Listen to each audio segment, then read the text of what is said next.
Postea vero 1170 sex, quarto calendas Iunii, die sabbati, cum essent Mediolanenses iuxta Legnanum, et cum eis essent milites laude, quinquaginta, et milites novari et vercellarum circa 300, Placensie vero circa 200, militia Brixi et Verone et totius Marcie.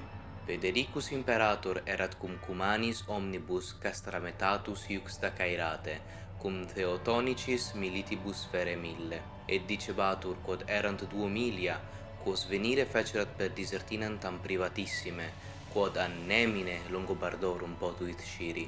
Imo cum dicebatur quod essent apud Bilinzonam fabulosum videbatur, et cum velle transire et papia mire credens, quod papienses deberent ei obviare, Mediolanenses obvia verunt ei cum suprascriptis miltibus inter Borxanum et Busti Arsitium, et ingens proelium incoatum est. Imperator vero milites qui erant ex una parte iuxta carocerum fugavit, ita quod fere omnes Brixienses et de ceteris pars magna fugerunt usque Mediolanum et pars magna de melioribus Mediolanensibus.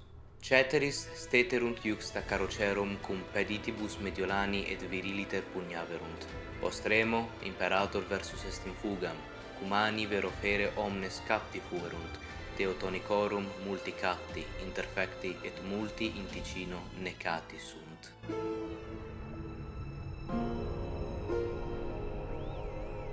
Hello everybody, this is Harmonia Link, and today we are continuing A Brief History of the Italian Commune series.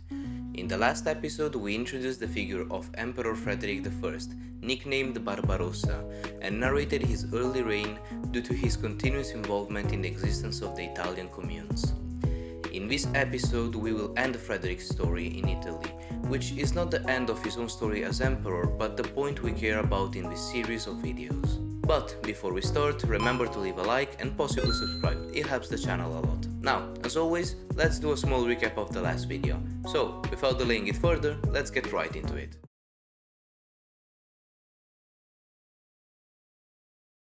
Last time we left Frederick in a very precarious situation. After an attempted descent into Italy with the goal of reining in the communes of the March of Verona, descent stopped due to an illness, those same communes, being Verona, Treviso, Padua and Vicenza, went against the previous imperial decrees and, in 1164, formed an anti-imperial military alliance sponsored by the Commune of Venice, called the League of Verona. While that was happening, in the city of Bologna the imperial appointed podesta was killed by the citizens of the Commune of Bologna. Furthermore, in 1165, Pope Alexander III, with the support and approval of other Christian monarchs, entered the city of Rome and kicked out anti-Pope Pasquale III, installed there by Frederick himself. With all of this happening, the emperor had no other choice but to raise an army once more and descend into Italy, this time with the main objective being the reinstauration of the anti-Pope in the city of Rome.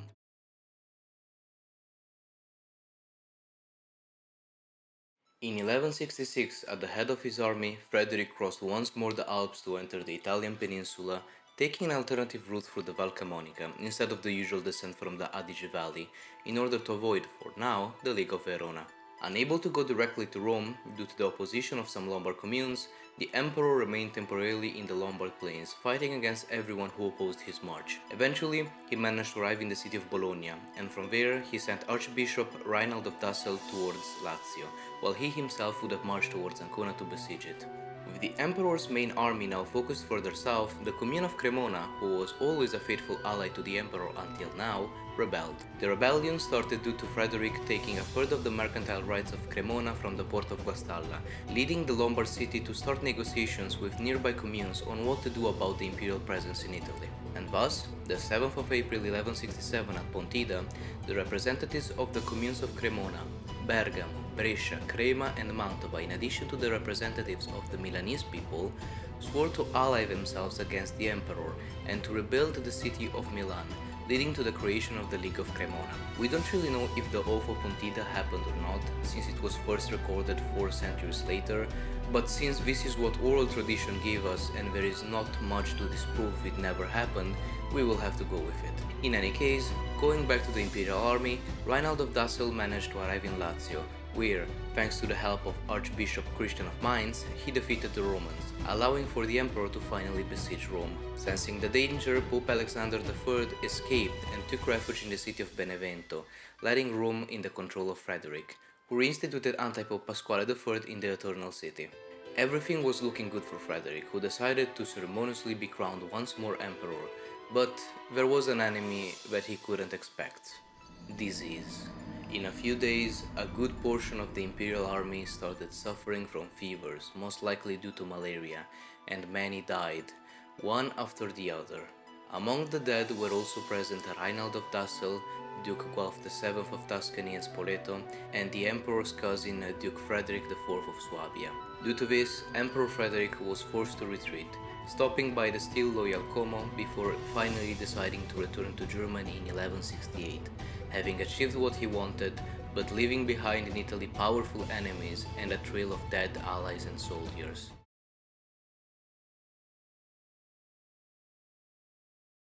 Right before Frederick started retreating, the 1st of December 1167, the League of Cremona and the League of Verona merged together into the Societas Lombardiae Romandiole et Marchiae, for short the Societas Lombardiae, in English known as the Lombard League.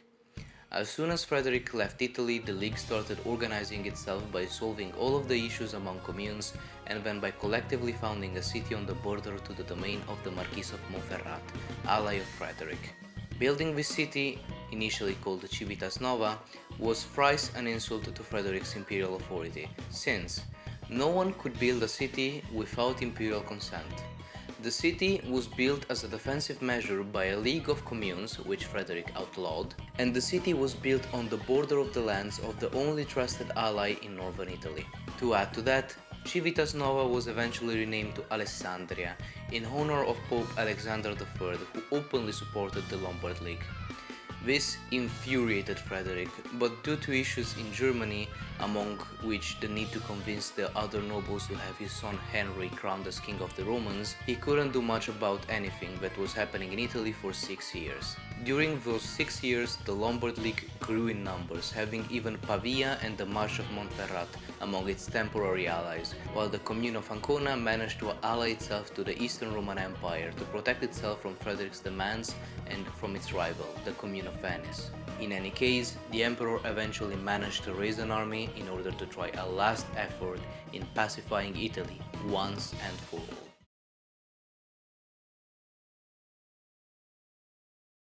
Before descending himself into Italy, the emperor first sent his chancellor Christian, Archbishop of Mainz, to besiege the city of Ancona, which would end inconclusively due to the fiery resistance demonstrated by the inhabitants of the city. After that, in the autumn of 1174, Frederick began his last campaign in Italy. As in the previous one, he was forced to choose another way to enter the peninsula, due to the amount of enemies waiting right across the mountain passes of the Alps, and he chose to enter it through the county of Savoy.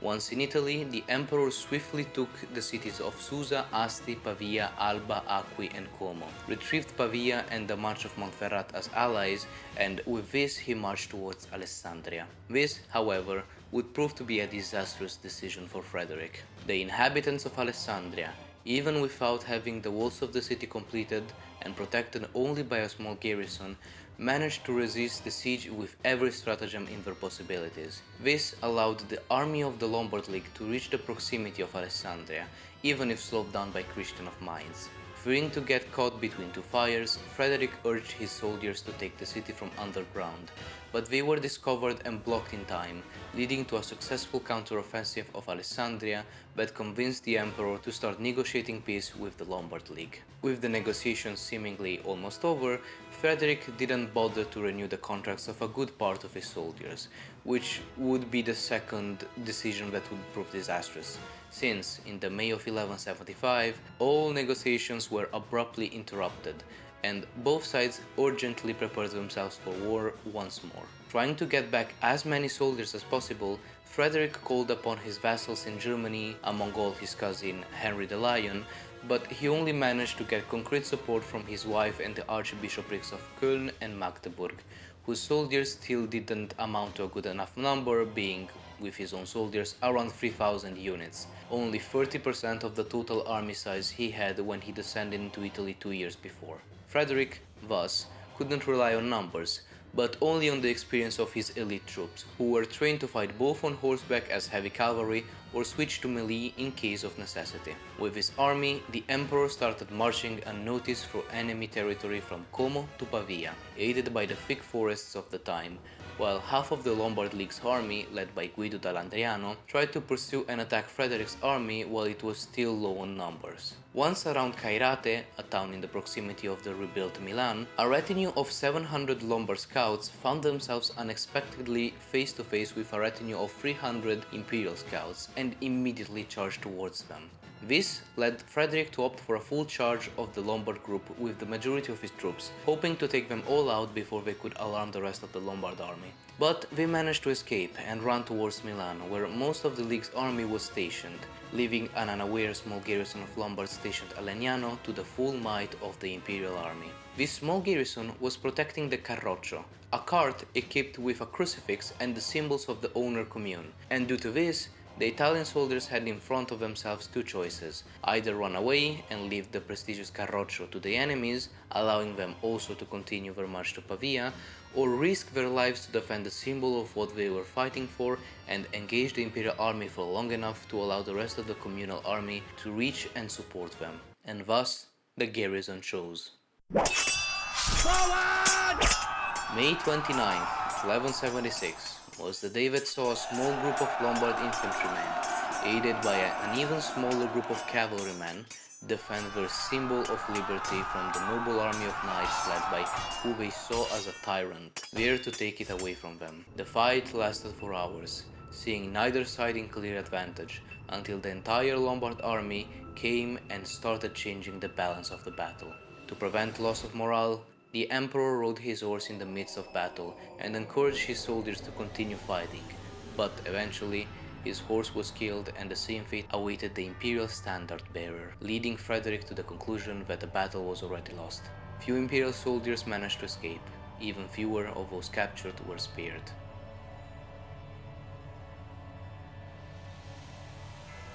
After the disaster of Legnano, Frederick reopened negotiations with the Lombard League in order to avoid further defeats.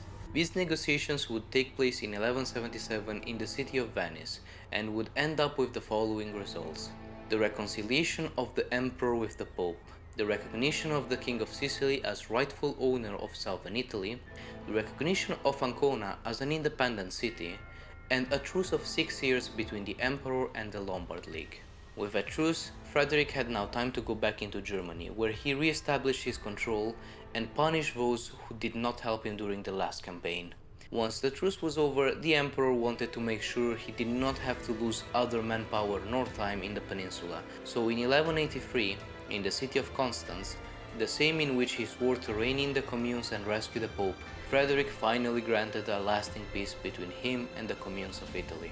The Peace of Constance included the following concessions.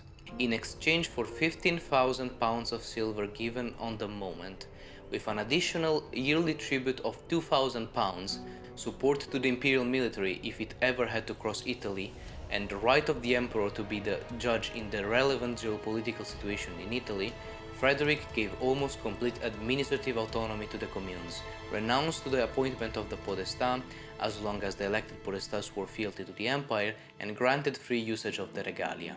And with that, Frederick's involvement with the communes ends, leaving a good chunk of Italy to self-govern itself, this time without fear of retaliation from the empire or the papacy. For now, that is, since soon enough the cities of Italy will have two names shouted in the streets as allegiance to either the former, represented by the Hohenstaufen emperors, lords of Weiblingen, or the latter, represented by the Welfen, allies of the Pope. But of that, we will talk about in the next video. So, if you want to know how the history of the communes continues, stay tuned for the next one. Until then, consider helping the channel out by leaving a like and subscribing. Special thanks to my tippers, and see you next time.